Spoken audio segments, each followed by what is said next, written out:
Hi everyone, my name is Aarti and my channel name is Physics with Aarti. In this channel I teach you physics which is related to class 9, 10, 11, 12, BSc, MSc. Again and again, if you like my channel, if you like physics notes, if you like my voice, then please subscribe my channel, share with your friend. क्योंकि यदि मेरे channel को subscribe करेंगे तो मुझे motivation मिलेगा और अपने फिजिक्स से रिलेटेड वीडियो ऐसे चैनल में अपलोड करती रहूँगी because notes are most important. आप किसी भी चीज़ों की तभी समझ लीजिए लास्ट पेपर में आपको नोट्स लिखने होते हैं जिसके बेस पर आपकी एग्जाम में डिवीजन बनती है. So for examination purpose notes are most important and also share you with your friend ताकि उनको भी आपकी तरह नोट्स प्रोवाइड हो सके. अगेन जिसने पहले से मेरे चैनल पर वीडियो देखी है उसे पता है कि मेरी क्लास 11 का चैप्टर 4 चल रहा है जिसमें से मैंने आपसे कहा था कि मैं टॉपिक नेक्स्ट वीडियो में स्टार्ट करूंगी. So without any wasting of time let's begin start. Position vector. Position vector क्या होता है? हिंदी में इसे कहते हैं स्थिति. ठीक, position vector a vector which give position of a object. ठीक, अब वेक्टर क्या होता है, वेक्टर क्वांटिटी क्या होती है, जिसने इससे रिलेटेड अपने वीडियो अपने चैनल में अपलोड कर चुकी, जिसने नहीं जाकर देखे वो जाकर देख सकते हैं.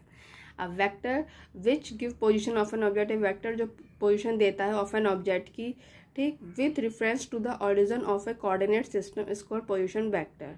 ठीक, with reference to a origin, क्योंकि यदि हम पोजीशन निकालनी है तो हमें कोई ओरिजिन मानना पड़ेगा ऑफ ए कोऑर्डिनेट सिस्टम का. कोई कोऑर्डिनेट सिस्टम क्या होता है? X Y Z. तो हमें उसका रेफरेंस मतलब एक रेफरेंस पॉइंट मानना पड़ेगा तभी हम उसकी पोजीशन बता सकते हैं. तो इस कॉल्ड अ पोजीशन वेक्टर. अब इसे डीपली समझेंगे. Consider the motion of a object. हमें मोशन ऑफ ऑब्जेक्ट ले रहे हैं इन एक्स वाई प्लेन में विद ओरिजिन ओ. उसका ओरिजिन ओ है ये देखिए X Y O. P point है, ये पोजीशन वेक्टर ऑफ पी और ये थीटा एंगल बना रहा है एक्स के साथ. ठीक, यही हमने बताया. अब देखिए, consider the motion of an object in X Y plane with origin O जो दिखाया. Suppose an object is at point P जो मैंने आपको दिखाया एट एनी स्टैंड टी पर है as shown in the figure B जो मैंने आपको भी दिखाई. Then O P is the position vector of the object at point P जो मैंने आपको भी दिखाया. And the position vector provide two information. Position vector जो होता है ये वो दो इन्फॉर्मेशन प्रोवाइड करता है. पहला, it tells the straight line distance of the object from the origin O. सबसे पहले क्या बताएगा? ये डिस्टेंस बताएगा कि ओ से पी की कितनी है. फिर सेकंड बताएगा it tells the direction of the object with respect to the origin. फिर ये इसकी डायरेक्शन बताएगा कि पी की क्या डायरेक्शन है, इस डायरेक्शन में क्या है, तो ये उसकी डायरेक्शन बताएगा. ठीक, तो ये हुआ हमारा पोजिशन वेक्टर, ये हमारी फिगर बी. ठीक, एक होता है हमारा डिस्प्लेसमेंट वेक्टर. डिस्प्लेसमेंट वेक्टर क्या होता है? It is the difference, it is that vector which tell how much and in which direction an object has changed. मतलब ये क्या बताएगा? डिस्प्लेसमेंट बताएगा चेंज्ड. डिस्प्लेसमेंट और पोजीशन में यही अंतर है कि डिस्प्लेसमेंट बताता है कितना चेंज हुआ है. Its position in a region time interval. That is कि मैंने पेंसिल से लिख रखा that is at T is equals to 0 and T is equals to 1 second. मतलब टी इज इक्वल्स टू 0 पर इसकी पोजीशन क्या थी और टी इज इक्वल्स टू 1 पे क्या थी. फिर उसमें क्या बताएगा? ये चेंज बताएगा. फिर देखो मैंने एरो से लिख रखा है इट्स पोजीशन, मतलब डेट इज फ्रॉम ओरिजिन, है ना. पोजीशन कहाँ से बताई जाती है? फ्रॉम ओरिजिन जो मैंने आपको भी बताया. और उनके बीच क्या बताएगा? डिफरेंस, क्योंकि चेंज का मतलब क्या होता है? डिफरेंस. ठीक, कंसीडर एन ऑब्जेक्ट. हमें ऑब्जेक्ट ले रहे हैं moving in the X Y plane जो कि एक्स वाई प्लेन में मूव हो रहा है. Suppose it is at point A at any instant t and at point Q at any later instant t dash in figure C. देखिए, ये रहा x, ये रहा O, ये रहा y. Position vector eight t पे P है, position vector eight t dash पे Q है. P और Q के बीच डिस्प्लेसमेंट क्या है? Displacement vector. डिस्प्लेसमेंट कहाँ से ले रखा है? P से Q के बीच. ठीक, ये रहा फिगर C कहेंगे तो मतलब ये वाली फिगर.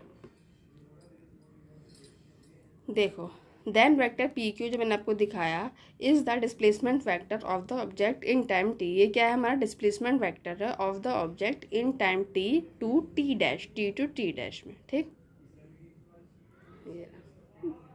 तो ये मैंने आपको अभी अलग अलग करके समझाया कि पोजीशन वेक्टर और डिस्प्लेसमेंट वेक्टर क्या है.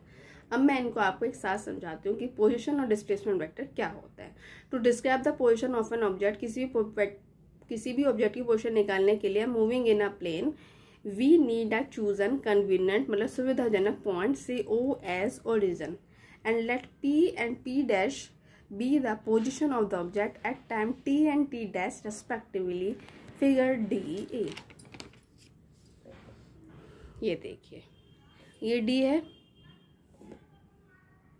ये डी है, ये ए फिगर है, ये ओ है, ये एक्स है, ये वाई है, ये पी है, पी ओ से पी की दूरी आर, ओ से पी डैश की दूरी आर डैश, इन तीनों को मिला दिया मैंने। पहले मैंने ओ से पी लिया, ठीक, फिर पी से मैंने पी से शुरू करके ये लिया पी डैश, ये पी पी डैश हो गया, ये ओ पी हो गया, ये ओ पी डैश हो गया, ये एक्स, ये मेरा एक्स और वाई हो गया, और ये मेरा डिस्प्लेसमेंट हो गया, पोजीशन डिस्प्लेसमेंट वेक्टर। ठीक, ये मेरी फिगर ए है। तो देखिए फिगर ए से शुरू करता है। ठीक, let P and P dash be the position of the object at time T and T dash में रेस्पेक्टिवली, जो डी ए में दिखाया है हमने भी। We join O and P by straight line, जो आपको बताया। Then O P is the position vector of the object at time T. तो ओ पी क्या है हमारा यहाँ पे पोजिशन वेक्टर हुआ, ओ पी हमारा पोजिशन वेक्टर हुआ एट टाइम टी। देखो ओ पी, ठीक है, O P is the position vector at time t and arrow is marked at the head of this line. It is represented by symbol r, that is OP is equals to r vector। देखो pencil से कर रखा है, क्यों? क्योंकि r एक vector है, position vector है।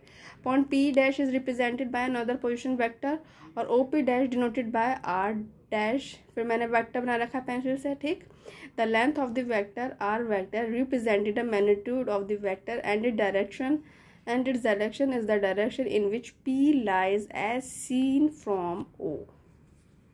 देखो P lies as seen from O। ठीक, if the object move from P to P dash, यदि ऑब्जेक्ट मूव कर रही है P से P डैश में, the vector PP dash, फिर the vector PP dash is called a displacement vector। तो PP dash को हम क्या कहेंगे यहाँ पर? डिस्प्लेसमेंट वेक्टर कहेंगे। पीपी डैश के देखो बैकग्राउंड में बना रखा है with tail at P. PP dash की विद टेल क्या है हमारी? पी है, और टिप क्या है हमारा? पी डैश है। क्यों टिप हमारा पी डैश कैसे है? क्योंकि यहाँ से हमने शुरू किया और यहाँ पे हमने इसका एरो बना दिया, तो एरो वाला क्या होता है हमारा? Tip. Correspondent to the motion from point P, जो कि पी से एट टाइम टी, और पी कब है? एट टाइम टी पर, to point P dash. P dash कब है? एट टाइम टी डैश में। ठीक, ये भी हमारी figure D A. It is important note, ये इम्पॉर्टेंट नोट है, important to note that the displacement vector is the straight line joining the initial and the final position. Naturally सी बात है, इसका इनिशियल और इसका फाइनल पोजीशन में ही हमारा, इसकी जब इसका इनिशियल पोजीशन, इसका फाइनल पोजीशन, ये को इनिशियल, ये को फाइनल, ये इनिशियल पोजीशन और फाइनल पोजीशन है।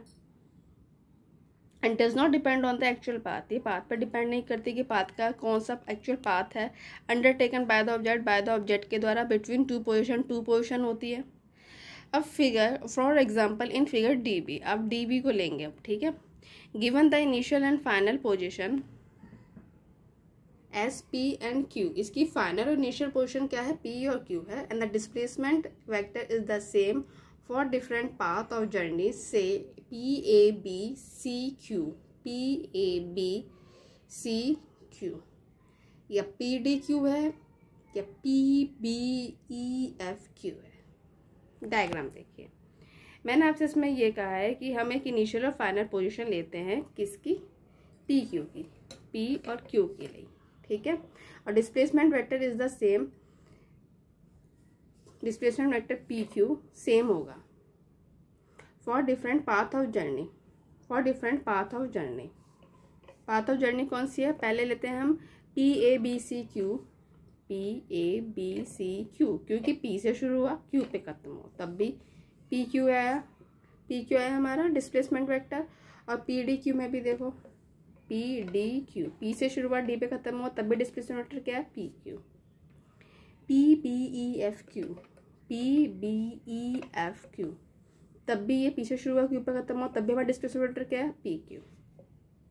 Therefore, the magnitude of displacement is either less or equal to the path length of an object between two point। मतलब ये कहना चाहता है मैग्नीट्यूड होगा डिस्प्लेसमेंट के, वो नेचुरली सी बात है किसके होगा? 2 पॉइंट के डिफरेंस के, या तो उससे कम होगा या उसके बराबर होगा। ठीक, अब देखिए यहाँ पे मैंने बी में लिख रखा है position vector P Q and different course of motion. ठीक, तो ये टॉपिक हमारा यही कंप्लीट होता है। ये जो मैंने पेंसिल से लिख रखा है, ये पेंसिल से कट कर रखा है, इसे मत लिखिए। ठीक है, क्योंकि ये इसकी कोई ज़रूरत नहीं, इसलिए मैंने ऐसे काट दिया बिटवीन 2 पॉइंट तक। नेक्स्ट वीडियो में हम करेंगे इक्वलिटी ऑफ वेक्टर। ठीक, अगेन एंड अगेन मैं जितना आप तक को पढ़ा दिया उससे रिलेटेड कोई भी टॉपिक पूछना हो तो कमेंट बॉक्स पे कमेंट कर सकते हैं। मेरी 100% कोशिश रहेगी कि मैं आपकी प्रॉब्लम का सॉल्यूशन कर सकूं जो फिजिक्स से रिलेटेड है। अगेन अगेन इसके अलावा यदि कोई 9th 10th 11th 12 BSc MSc 11th के स्टूडेंट सुन ही रहे हैं, उन्हें भी फिर से रिलेटेड कोई भी टॉपिक पूछना हो तो कमेंट बॉक्स पे कमेंट कर सकते हैं। मेरी 100% कोशिश रहेगी कि उनकी प्रॉब्लम का सॉल्यूशन कर सकूं जो फिजिक्स से रिलेटेड है। Again and again if you like my channel, if you like physics के note, and please subscribe my channel, share it with your friend, क्योंकि यदि आप मेरे चैनल को सब्सक्राइब करेंगे तो मुझे मोटिवेशन मिलेगा और मैं फिजिक्स रिलेटेड वीडियो इस चैनल में अपलोड करते रहूँगी। Because notes are most important. आप किसी भी चीज़ को कितना भी संभाल लीजिए, लास्ट पेपर में आपको नोट्स लिखने होते हैं जिसके बेस पर आपके एग्जाम में डिवीजन बनती है। So for examination purpose notes are most important, and also share it with your friend ताकि उनको भी आपकी तरह नोट प्रोवाइड हो सके। Again please subscribe my channel. Next video मिलते हैं equality of vector. Okay student, bye.